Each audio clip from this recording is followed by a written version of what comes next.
भेजल गया था कि जाओ चीन वाले से लड़ो, लेकिन क्या हुआ कि फौज को आदेश मिला कि तुम वापस चले आओ। अब देखो बुआ, यहाँ पर फौज को मिला वापस आने के आदेश, लेकिन वहीं पर था अरुणाचल प्रदेश का एक वीर सपूत जिसका नाम था जसवंत सिंह रावत है, जिसकी कहानी आप सुने होंगे कि इन्होंने अकेले एक हिंदुस्तानी 300 चीनी को मार कराया था, जिसका सिर ये चाइनीज लोगों ने क्या किया, काट कर ले गया था। और ये चाइनीज लोग भी उनको नमन करते हैं, उनको मतलब उनको क्या ना तांबे का मूर्ति उनका बनाकर भेजे थे। कौन? ये चीन वाले। तो जैसा यहाँ पर बात करते थे, यहाँ पर ये जसवंत सिंह रावत रह गए थे और कोनो बड़का पद इनको नहीं मिला था। आज भी यहाँ पर ये जीवित है, इनका मूर्ति बनल गया था। फोकस करेंगे इनकी बातों पर। ये रह गए थे और इनका दो साथी था जिसका नाम था गोपाल, एक का नाम था त्रिलोकी। ये दो तीनों रह गए और बोले कि मैं अपनी माटी में इन चीनियों को नहीं घुसने दूंगा, मैं अपनी धरती माँ के अंदर इनको प्रवेश नहीं करने दूंगा। ऐसा बोला था कौन? जसवंत सिंह रावत, जो आज वहाँ पर पूजे जाते हैं। उन्होंने कहा कि मैं लोहा लूंगा, इन चीनियों को मार कर भगाऊंगा। कौन बोले? जसवंत सिंह रावत। ठीक वैसे ही किए। और वहां पर 80,000 चाइनीज थे। यहाँ पर ये चाइना वाले थे ना, ये 80,000 सैनिक लेकर अटैक किए थे। अब भारत का कितना सैनिक था? मात्र 10 से 12,000, 20,000 होगा, इससे ज्यादा सैनिक नहीं था भारत का। लेकिन फिर भी उन सारे सैनिकों को आदेश मिल गया था कि तुम वापस हट जाओ, हम लोग क्या करेंगे, प्रेम से सल्टा लेंगे, चीन से कोनो युद्ध नहीं करना चाहते हैं। ऐसा पंडित जवाहरलाल नेहरू चाहते थे। अरे उस समय दिमाग इनका काम नहीं करता था, इसी कारण से वो ऐसा सोचे होंगे कि चीन से हम लोग प्रेम से फरिया लेंगे। वो सारे इसमें भी आधा कब्जिया लिए थे, बहुत बड़ा क्षेत्र कब्जिया लिए थे। तो देखो ये जसवंत सिंह रावत क्या बोला? जसवंत सिंह रावत बोला कि आप लोग चले जाओ, हम लोग अपने धरती में चीन को नहीं घुसने देंगे, भले हमारी जान चली जाए। ये जसवंत, गोपाल और त्रिलोकी ये तीनों रुक गए। तीनों रुकने के बाद वहां पर सैनिकों से डटकर मुकाबला किए, पूरा लड़ते रह गया लोग। ये पूरा पहाड़ी इलाके में लड़ते रह गया और चीनियों को बोला कि आओ मैं लड़ूंगा। चीनियों को बोला कि आओ मैं लड़ूंगा, मैं तुमको अपने धरती के अंदर प्रवेश नहीं करूंगा। जब यही चीनी लोग मैकमोहन रेखा को पार करते हुए, हिमालय को पार करते हुए अंदर प्रवेश किए, तब जसवंत सिंह रावत, त्रिलोकी और गोपाल तीनों ने अपना बंदूक उठाया और उन चीनियों को गर्दा करके दिखा दिया।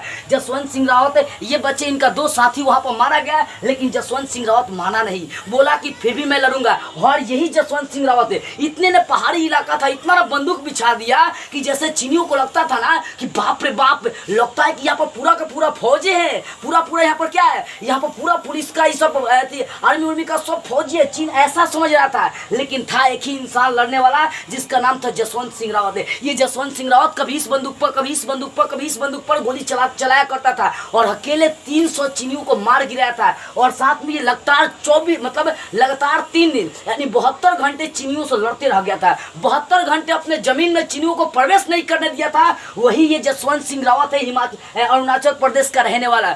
ये जसवंत सिंह लड़ते रह गया। वहां पर 2 लड़की आई जिसका नाम था नूरा और सेला। ये दोनों लड़कियों को बहुत सपोर्ट करी, खाने पीने से लेकर सब इंतजाम करती थी। कौन? जसवंत सिंह रावत के खाने पीने का इंतजाम नूरा और सेला करती थी। नूरा और सेला को शायद इन दोनों मतलब जसवंत सिंह रावत से प्रेम हो गया था, इसी कारण से वो दोनों क्या करती थी, इनको तीनों दिन खाने पीने का इंतजाम करी। लेकिन अंत में नूरा पकड़ी गई, जिसके कारण से नूरा ने रहस्य बता दिया। नूरा से चीनी ने पूछा क्या वहाँ पर फौजियों का टैंक है, क्या वहाँ पर बहुत सारा फौजी है? नूरा बोली कि नहीं, मात्र एक हिंदुस्तानी है। कौन बोली? नूरा बोली कि नहीं, वहाँ पर मात्र एक हिंदुस्तानी है। चीन वाले सुन का हौक रह गए, बाप, एक हिंदुस्तानी 300 का मार के गिरा है, जरा सा हम भी तो देखे वो कौन फौजी है, आखिर हम भी तो देखे वो कौन सा हिंदुस्तानी है। चीन वाले ने चारों तरफ से घेरा जसवंत सिंह को और घेर कर उनको अपने कब्जे में ले लिया। जसवंत बोला कि नहीं, मैं इन सभी से नहीं मरूंगा।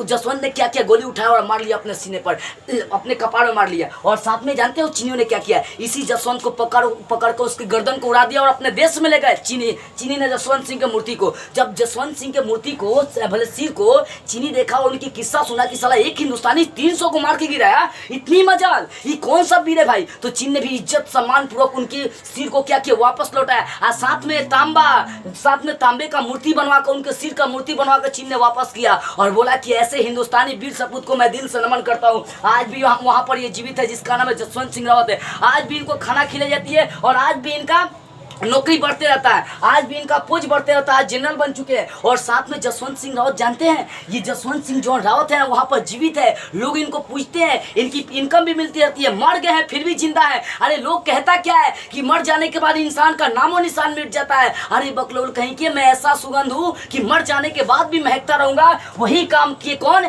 जसवंत सिंह रावत है। तो चीनी शायद इस बात को भूल रहा है कि हिंदुस्तान का बच्चा 300 चीनियों को मारने की औकात रखता है। अरे जसवंत सिंह सिंह रावत को याद करो चीनियों, याद करो चाइना, कि जसवंत सिंह रावत वही है जो तुम्हारे 300 सैनिकों को खरीद कर मारा था। एक हिंदुस्तानी 300 सैनिकों को मारा। अगर सोच लो वैसा अगर 10 बिहारी वहां पर चला जाना तो साला लगता है कि चीन का नाम निशान मिटा देगा। सोच चीनी, अब तू इस भ्रम में मत रह। उस समय सरकार की गलती थी, क्योंकि सैनिकों को बहुत ज्यादा सुविधाएं संसाधन नहीं मिला था, जिसके कारण से 1962 का हम लोग युद्ध हार गए। लेकिन अब इस बात को दिमाग से निकाल देना कि 1962 वाला भारत है। अरे अब जब तक मोदी जैसे यहाँ पर प्रधानमंत्री बनल बैठे रहेंगे ना, तुम्हारी औकात नहीं है भौंकने की। याद रखना, कुत्ता है भौंकेगा, थोड़ा सा खुरतुर खुरतुर करेगा, इंडिया के हाथी है, पैरोटेल दाब देगा, काम खत्म हो जाएगा। भले तू कितना भी आगे चला जाएगा ना, तू इंडिया से पिछड़ रहेगा और इंडिया से कभी जीत नहीं सकता है।